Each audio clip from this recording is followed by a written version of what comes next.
Hello quilt artisans, my name is Shonda and welcome to my channel Under the Needle. So I'm here today with an unboxing. We have received our January sampler box. It is March, but supply chain issues being what they are, we're just getting it now. So I've already done this unboxing, but I was having technical difficulties, and so this is take 2. So I might not have the same surprise that I had with my initial opening, but this is a great box, guys. Just want to check out my coupon. So we have a 20% off coupon on Fat Eighth bundles and 25% off all coriander quilt patterns. That includes paper and PDFs. So cool. And I did get the message that they are extending our coupon because this coupon expires April 20th, but this box should have come in January. So it's 2 months late. So they're extending the coupon, but I forgot when they're extending it to. But they did agree to extend the coupon, which they have for all of the other late boxes as well. So first thing that we have is our Bright Side Quilt Along. So each box has a block in a quilt along. It restarts in April. So this is block 10 for January. So we'll get blocks 11 and 12 in February and March. And then April we'll start with a new block. I have not been doing these blocks, but I have been collecting them. So that's the first thing. Some other neat things in this box. So we have this pincushion. It says magnetic pincushion. Now I love me a magnetic pincushion. That's all I use exclusively are magnetic pincushions. But I'm like, but this is squishy. This is squishy. But in the middle, the magnet's in the middle. So you can use it as a traditional pincushion or as a magnetic pincushion. So this is super cute. I wish that this had a little bit more weight to it, and that's nothing against the pincushion because most pincushions, like the little tomato ones, they don't have any weight to them at all. I am just so used to the magnetic pincushion since that's what I use exclusively, and they just have a bit more heft to them and they don't move around so easily, and that's just what I'm used to. But I love this thing. I think it's adorable, and I plan to keep it at my sewing machine. We also have this here. This is the Gypsy Quilter Cutting Gizmo. Now it came in a box, which right here. It comes in the box, and it comes in 2 pieces, and then you snap this piece onto here, which I've already done because I've already done this unboxing. So you snap that on, and then your piece is all together. Now I had the original Gypsy Quilter Cutting Gizmo. It was a completely different shape. It was purple. It did not have this 6-sided shape. It was rectangular, and then it had like a long rectangular column that kind of sat up. I like that this is shorter and more compact than the original. The original, the blade was a little bit different on the original as well. First of all, this has 2 different slots here where you can do your cutting, and basically we're cutting apart chain piece units. And if you don't know what chain piecing is, that means you are sewing multiple units together without breaking thread in between.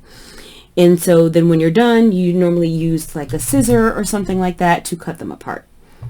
But this allows you to use this instead of a scissor, so you can just kind of, you know, take your pieces and just kind of to cut them. Now my original one I did not like because I didn't think the blade was sharp enough, and so when I would try to tear apart my pieced units, sometimes the stitches would pull because the blade wasn't sharp enough to cut the thread. So now the blade change on that was easier than this because you could literally just push one blade out. You could just take a new blade and put it in a slot on the side and use it to push the old blade out while you're putting the new blade in. Throw the old one away. I never changed the blade. That's on me. Maybe had I changed the blade, it would have been sharp enough, and everything would have been fine. But still, at the same time, it should have been sharp when I got it. But it was never sharp enough. But the original one only had one cutting hole.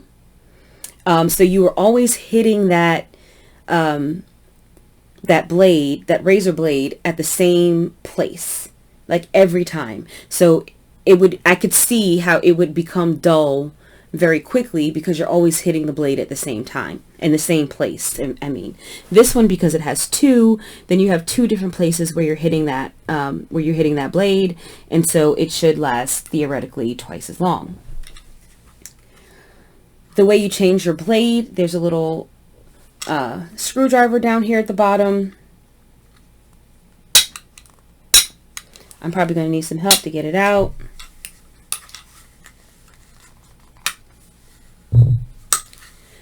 And then there's one screw there in the middle.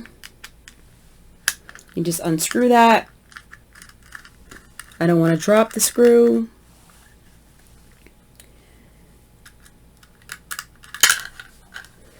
And then this back piece comes off.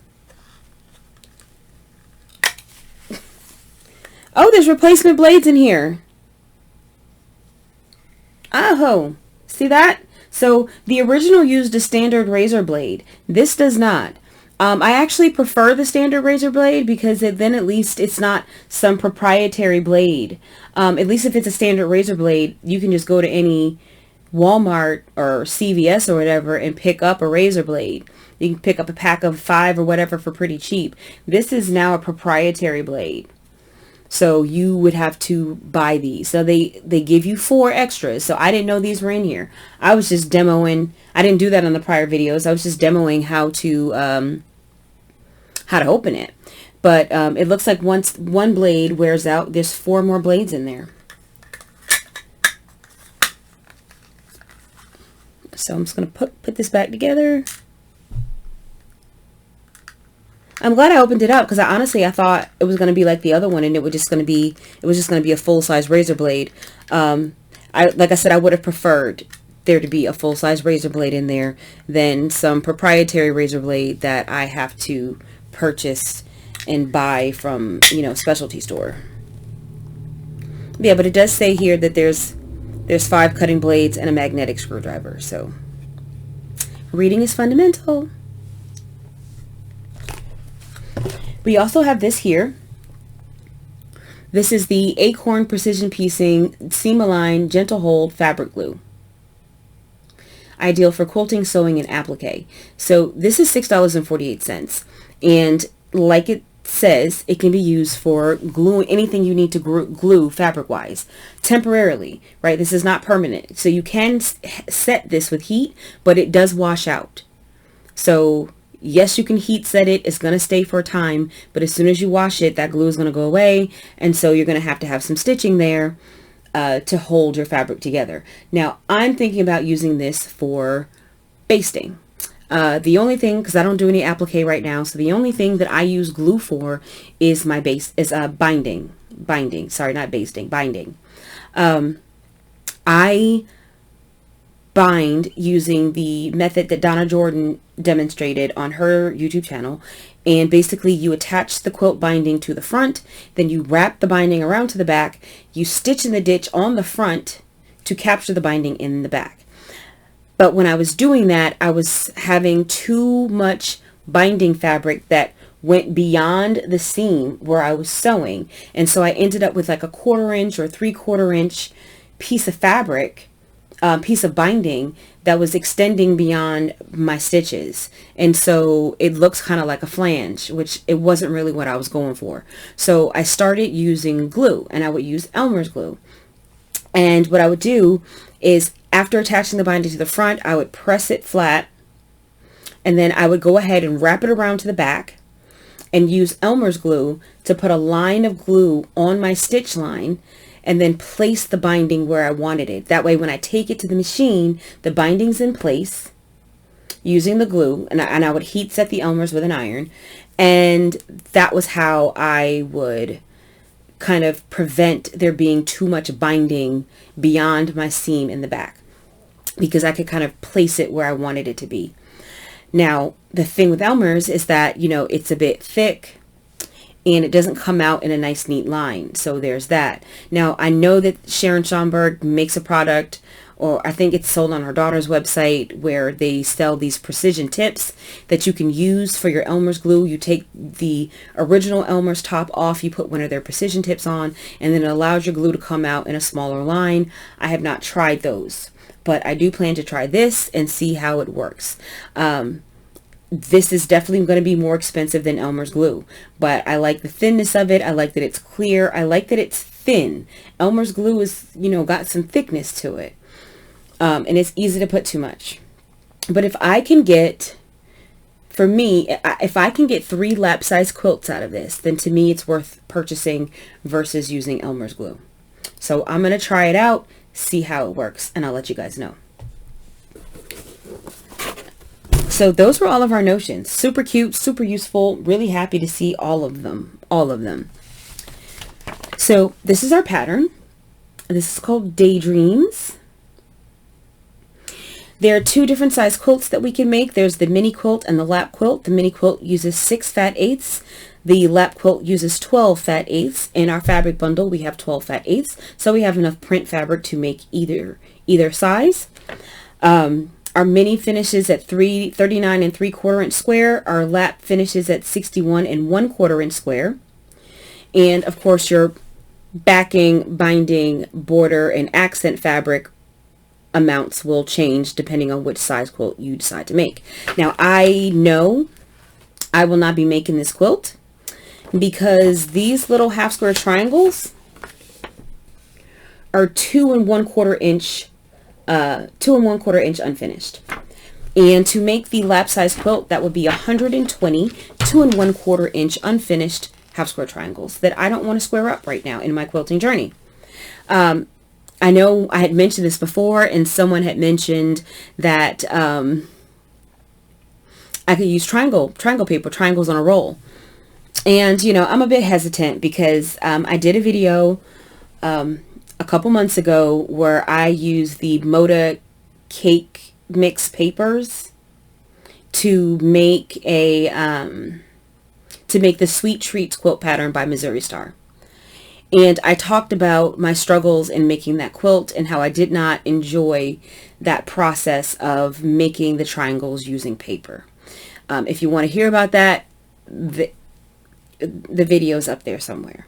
But yeah, I did not enjoy the process. So I won't be making this. But I did notice that this block reminds me a lot of the Carolina Lily block. That was block 1 of the Bloomtopia charity quilt along that Fat Quarter Shop did, I think, in 2020.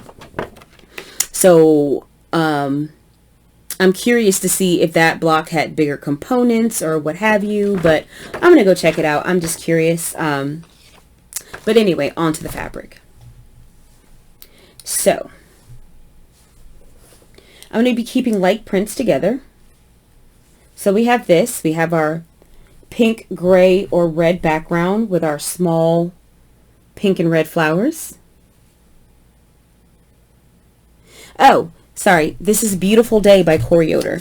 This is the 3rd time I filmed this, so you know, forgetting some stuff. But Beautiful Day by Quilter. I didn't like Quilter's fabric when I first started back into quilting back in 2017. I was like, you know, I was really just liked more modern, and I didn't really like a lot of the traditional fabrics at all. So that would be, you know, your Quilters, your Layla Boutique, your Sherry and Chelsea, your Minnick and Simpson, all of that stuff. But some of them I have grown to like. Maybe not every single line, but a lot of them. And Quilter's one of them. Sherry and Chelsea is another. So there's these. So we have our red background with our, well, yeah, it's kind of red, it's kind of pink. And we have our large dots, and then we have our small dots, and then we have the same print in green. And the background is green. It is a green. It's reading more cream on screen, but it's definitely a light green.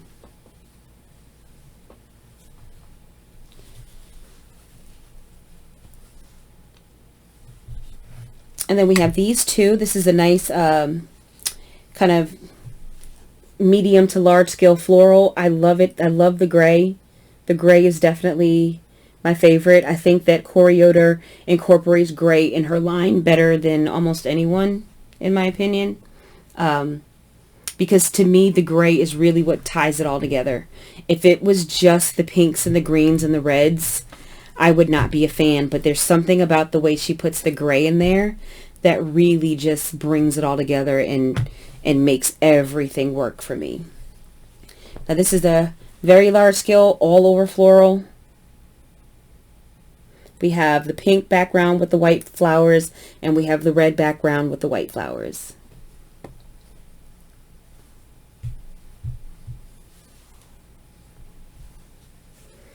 And then we have 3 that are a bit more calm.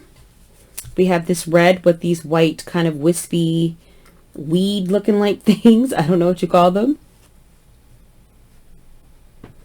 We have the green background with white crosses, and each cross is made up of like small dots and crosses. And then we have the gray plaid. So to recap this box really quickly,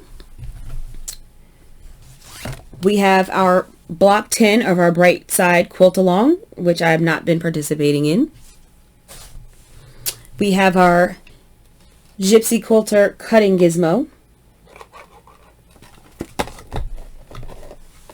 We have our Acorn Precision Piecing Seam Align Gentle Hold Fabric Glue, which I cannot wait to try. We have our magnetic pincushion that is both magnetic and traditional. And last but not least, we have 12 fat eighths from the Beautiful Day collection by Corey Yoder. So that's it for me today, and I will see you guys next video.